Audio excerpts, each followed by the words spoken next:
Pakpattan corona virus के बढ़ते फैलाव के पेश नजर कौमी कबड्डी के खिलाड़ी मैदान में उतर आए। मजीद देखते हैं पीर तौसीफ की इस रिपोर्ट में। कोरोना वायरस के बढ़ते फैलाव को रोकने के लिए कौमी कबड्डी टीम के खिलाड़ियों ने आगाही मुहिम का आगाज कर दिया। कौमी खिलाड़ी दही इलाकों में जाकर मकीनों को कोरोना से बचाव के लिए आगाही फराहम कर रहे हैं। पंजाब कबड्डी एसोसिएशन के सेक्रेटरी जनरल ताहिर वहीद जट का कहना है कि हमारे तमाम कौमी हीरो इसमें शामिल हैं, तो हमने अपने आप को इससे बचाना है, अफवाती तदाबीर पर अमल करना है, गवर्नमेंट के SOP के मुताबिक हमने हर काम करना है। खिलाड़ी अपने इलाका में जाकर, अपने गांव में जाकर अपने साथियों को भी ये बताएंगे कि कोरोना से बचाव किस तरह करना है। खिलाड़ियों ने देहातियों में कोरोना से बचाव के लिए मास्क और सैनिटाइजर भी तकसीम किए।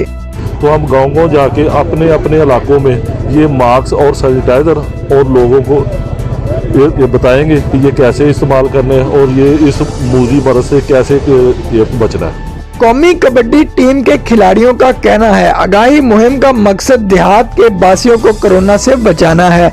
कैमरा टीम के साथ पीर तौसीफ रमजान, राज न्यूज़, पाकपतन।